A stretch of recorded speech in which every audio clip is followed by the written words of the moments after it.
डालों पे बैठे हुए हैं, मुंह उन्होंने ढांपे हुए, हाथों में कलाशनकोफे पकड़ी हुई हैं, लोगों में खौफ, बचो, यस, खौफ व हरास फैलाते थे। अब वो डाले वाले क्यों नजर नहीं आते? बिल्कुल, अब निकल के देखें डाले वाले। एडिशनल आईजी सोहेल ज़फ़र चट्टा साहब वो ये कहते हैं कि मैं ये चाहता हूँ कि एक खातून जिसने सारा जेवर पहना हो, वो किसी शादी पे जा रही हो, फंक्शन पे जा रही हो, उसे ये खौफ ना हो कि रास्ते में कोई लुटेरा कोई मोटरसाइकिल पे सवार आके गन पॉइंट पे उससे जेवर छीन लेगा, वो इस फिक्र से आज़ाद हो जाए। सीसीडी किसी बच्चे के साथ, किसी खातून के साथ ज्यादती नहीं होने दी। अगर अवाम हमें कहें कि सीसीडी हमारी चौकीदार है, हमारे लिए ये ऑनर है, हम अवाम के चौकीदार हैं। हम अप्रिशिएट करेंगे ऐसे लोग जो जुराइम को छोड़ चुके हैं। हमने ऐसे लोग भी गिरफ्तार किए जिन्होंने वारदातों के दौरान मासूम शहरियों को सिर्फ एंजॉयमेंट के लिए गोलियां मारी। इंजॉयमेंट के लिए? यस। अस्सलाम वालेकुम नाज़रीन, मेरा नाम है इरफान मलिक और आप देख रहे हैं 24 न्यूज़ का डिजिटल प्लेटफॉर्म। आज हम बात करेंगे सीसीडी यानी कि क्राइम कंट्रोल डिपार्टमेंट। ये डिपार्टमेंट काम कैसे कर रहा है और हर तरफ इसकी धूम है, इस हवाले से आज हम बात करेंगे रीजनल ऑफिसर लाहौर के आफ्ताब फुलरवान साहब से।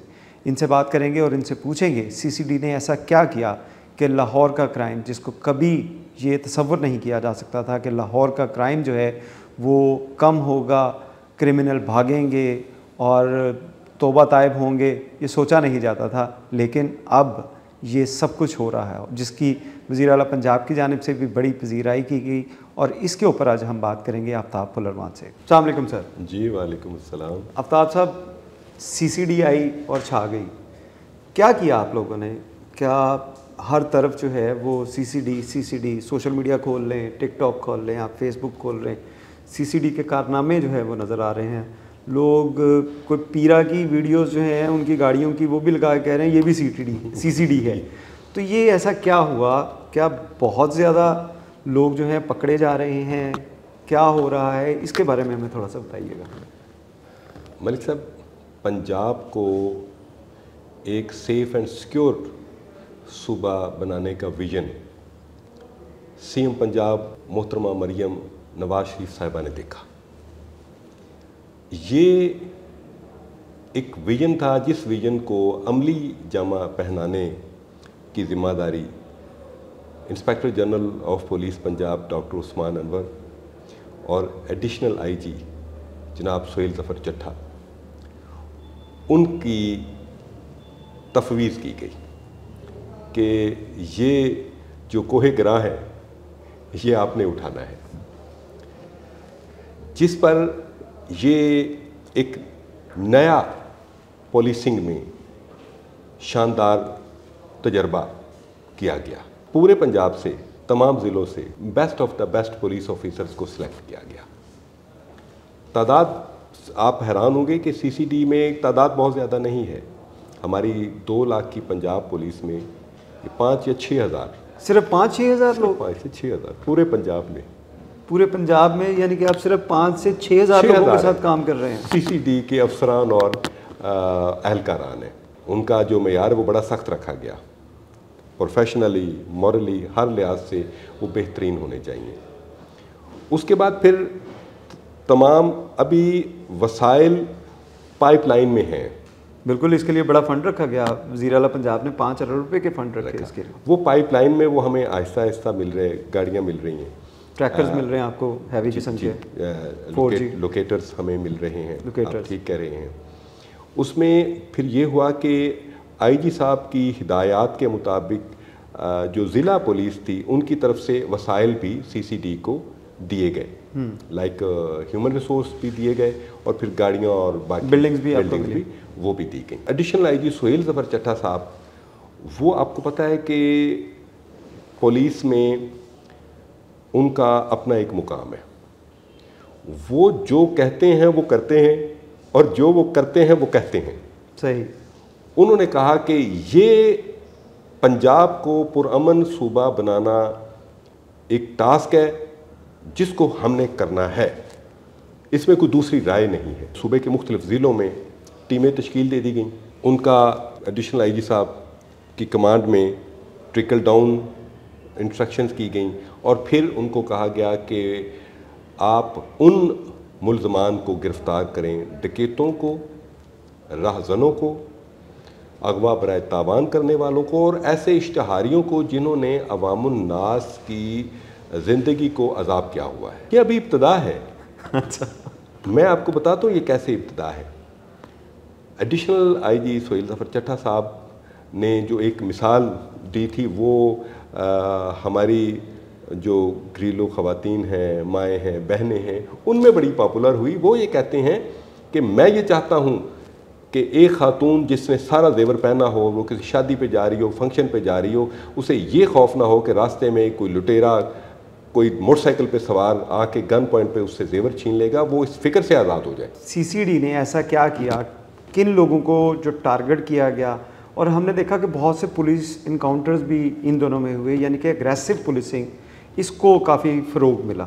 और ये चीज़ें हम अरसा दराज से देख रहे थे कि पहले भी इनकाउंटर होते थे, हम बचपन से सुनते आ रहे हैं, बल्कि पंजाब पुलिस की अगर तारीख देखी जाए तो उसमें भी यही कहा जाता था कि इनकाउंटर जो हैं वो काफ़ी होते हैं। अब अग्रेसिव पुलिसिंग ज़्यादा होती हुई नज़र आ रही है, तो इसके पीछे क्या जराइम कम होने में ये अग्रेसिव पुलिसिंग जो है इसने अपना किरदार अदा किया या कोई और वजूहात भी हैं? एग्रेसिव पुलिसिंग का मतलब ये है कि जो ऑर्गेनाइज्ड क्रिमिनल्स थे, जिन्होंने अपने गैंग्स बनाए हुए थे, अपने कार्टल्स बनाए हुए थे और उन्होंने अपने इलाके बांटे हुए थे, सबसे पहले उनको टारगेट किया गया। ये लाहौर में भी था ऐसा? लाहौर के कुछ एरियाज़ में था, कुछ एरियाज़ में वो आल्दो लाहौर पुलिस की जो सर्विसेज हैं वो बहुत काबिल तारीफ़ है, इसमें कोई शक नहीं। लेकिन डाला कल्चर के डालों पे बैठे हुए हैं, मुंह उन्होंने ढांपे हुए, हाथों में क्लाशन कॉफे पकड़ी हुई हैं, लोगों में खौफ, बचो, यस, खौफ व हरास फैलाते थे। आपको पता है अंडरपास के करीब क्या हुआ था? अंडरपास के अलावा आपके कई साबिक पुलिस अफसरान थे, वो जब ट्रैवल करते थे तो उनके साथ कई गाड़ियां ऐसी गुजरती थी और मोटरसाइकिलों का स्क्वाड होता था, यस, जो कि लोगों को कहते फिरते थे कि पीछे हो जाओ, पीछे हो जाओ, सवारी आ रही है, सवारी आ रही है। तो इस तरह की अब क्यों नहीं नजर आते? पूरे लाहौर में देखा ये सारी चीज़ें। अब वो डाले वाले क्यों नजर नहीं आते? बिल्कुल, अब निकल के देखें डाले वाले।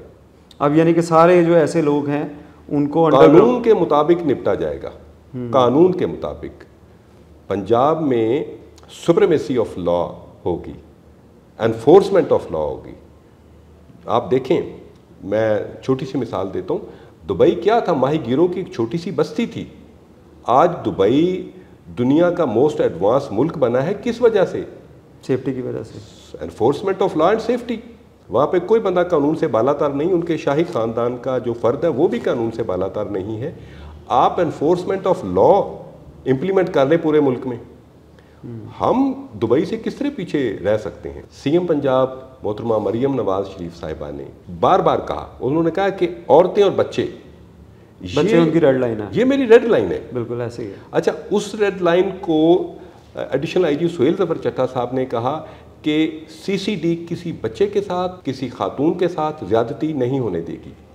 उस पर हमारा जो किडनैपिंग फॉर रैंसम सेल है, जो डीएसपी उसके इंचार्ज हैं मियां तौकीर अंजम, हमने तमाम दरबारों पे, तमाम मज़ारों पे, रेलवे स्टेशन पे, लारी अड्डों पे वो तमाम बच्चों को रेस्क्यू किया जो बेचारे जिनसी इस्तेसाल का शिकार हो रहे थे, जिनसे भीख मंगवाई जा रही थी, जिनको गलत मकासद के लिए इस्तेमाल किया जा रहा था। 100 से ज़्यादा बच्चों को हमने आज़ाद कश्मीर से रेस्क्यू किया।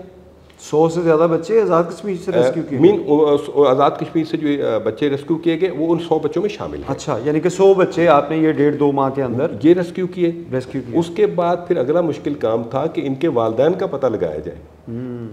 आईटी के ज़रिए, टेक्नोलॉजी के ज़रिए उनके वालिदैन को ट्रेस किया गया, तमाम बच्चों को उनके वालिदैन तक पहुंचाया गया और फिर उन बच्चों के साथ आईजी पंजाब डॉक्टर उस्मान अनवर साहब ने खुद मुलाकात की। हम अवाम के सर्वेंट्स हैं, हम नौकर हैं उनके। हमारी ड्यूटी क्या है? हमने उनकी जान, माल और इज़्ज़त की हिफाजत करनी है, हमने उनके बच्चों की हिफाजत करनी है, हमने उनकी ख़वातीन की हिफाजत करनी है। हमारी हैसियत अवाम को हम समझते, अगर अवाम हमें कहें कि सीसीडी हमारी चौकीदार है, हमारे लिए ये ऑनर है, हम अवाम के चौकीदार हैं। अच्छा, चौकीदार वाली आपने बात की तो इस पे हम यही बात करेंगे कि चौकीदार हमारा बड़ा काफ़ी इस वक्त जो है वो सख्त किस्म का चौकीदार लग गया है। डाकुओं, चोरों की जो वीडियोस हम सोशल मीडिया पे काफ़ी देख रहे हैं, जिसमें कोई मस्जिद में जाके हलफ दे रहा है कि मैं नहीं करूँगा, कोई किसी जगह पे जो है वो अपने बयानात रिकॉर्ड करवा रहे हैं। क्या कानून में अगर किसी ने कोई 50 रॉबरीज़ की हैं, किसी को मर्डर किया है, क्या वो अगर वो कुरान पे हलफ दे दे कि जी मैं अब नहीं करूँगा, तो क्या इसमें कोई माफ़ी है उसकी? जैसे मैंने मलिक साहब आपको बताया कि हमने सबसे पहले कानून को देखना है। कानून में इस किस्म की कोई गुंजाइश नहीं है कि आप वो वीडियो बना लें और उसके बाद कहें कि जी मैं अब गुनाहगार हो गया हूँ। नहीं, उसका एक तरीकाकार है।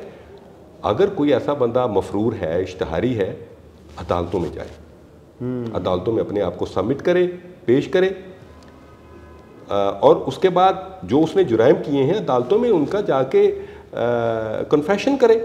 अगर उसके ज़मीर पर इतना ही बोझ आ गया है, ज़मीर पे बोझ तो आपके डर की वजह से आया, तो वैसे नहीं, कानून का डर है ना जी मलिक साहब, ये कानून का डर है। बिल्कुल कानून, देखें यही कानून तो पहले भी था, तो यही कानून CAA में भी था, यही कानून OCU में भी था, लेकिन अब ये कानून जो है जब CCD में आया तो उसके ऊपर कानून का अमल दरामद शुरू हो गया। बिल्कुल ऐसे ही है, कानून मौजूद है, कानून पर अमल दरामद शुरू हो गया, तो वो अदालतों के पास जाएं और कहें कि जनाब ज़मीर के बोझ की वजह से मैंने जो फ़लाँ वक्त में एक मासूम आदमी को कत्ल किया था, मैं एतराफ़ जुर्म करता हूँ, मुझे जेल भेजा जाए।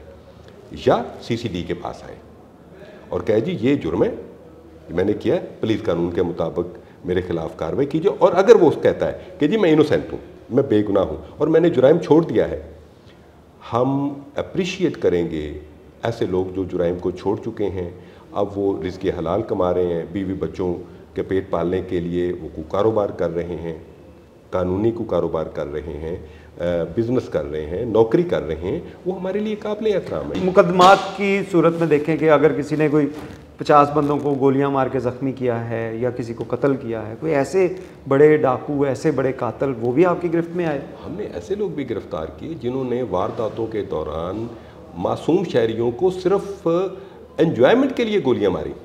एंजॉयमेंट के लिए? यस, वो ऐसे साइको क्रिमिनल भी थे कि जो इसलिए गोली मारते थे कि वो इस चीज़ को अपनी सुपीरियॉरिटी समझते हैं कि देखो मैं कितना इंपॉर्टेंट हूँ कि मैं इसको गोली मार रहा हूँ। शॉप रॉबरी के दौरान गोलियां मारी गई और एक ऐसा क्रिमिनल भी सामने आया जो अपनी बीवी को साथ लेके शॉप रॉबरीज करता था, इसलिए कि शॉप रॉबरीज करके जब वो जा रहा हो तो पुलिस उसको इस वजह से चेक ना करे कि ये तो कोई फैमिली जा रही है। तो क्रिमिनल्स ने इतने मुख्तलिफ किस्म के भेस बदले हुए हैं कि जिससे वो पुलिस को धोखा दे सकें या पब्लिक को धोखा दे सकें।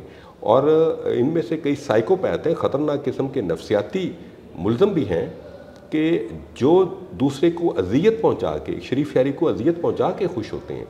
आप देखें हाफिज़ाबाद में क्या हुआ है, क्या वो नफसियाती मरीज़ नहीं थे जिन्होंने एक मियाँ बीवी के साथ ऐसा बेईमाना सलूक किया कि मैं समझता हूँ किसी इंसानी मुआशरे में ये सोचा भी नहीं जा सकता। उसकी वीडियो भी बनाते रहे बाद में, उसकी वीडियो उसको बनाएगी। तो इस किस्म के नफसियाती किस तौर पर ख़तरनाक मुल्ज़िमों से भी CCD का वास्ता है। जो सोशल मीडिया के ज़रिए लोगों को अपनी धाक दिखाने के लिए, अपना रोब दबदबा दिखाने के लिए जो इलीगल एक्टिविटीज़ भी कर रहे हैं, वेपन डिस्प्ले भी कर रहे हैं, उनको पकड़ने के लिए आपने अपनी कुछ सोशल मीडिया की टीम भी उसको मॉनिटर कर रही है आपकी, जो ऐसे मुल्ज़िमों को आइडेंटिफाई करे और उसके बाद आप लोग उसके ऊपर कार्रवाई करें? मैं आपको बताता हूँ। ऐसा ही एक टिकटॉकर बदमाश जिसने गले में मोटी चेन पहनी होती थी और बंदूक बरदार हवारियों के साथ मुख्तलिफ फंक्शंस में जाता था और फिर थाली में नोट रख के निछावर करता था, और एक कांस्टेबल भी उसके साथ खड़ा था, कांस्टेबल उसकी जो कि डिसमिस फ्रॉम सर्विस हो चुका है। इसी तरह उसके खिलाफ सख्त कानूनी कार्रवाई की गई, उसको गिरफ्तार किया गया।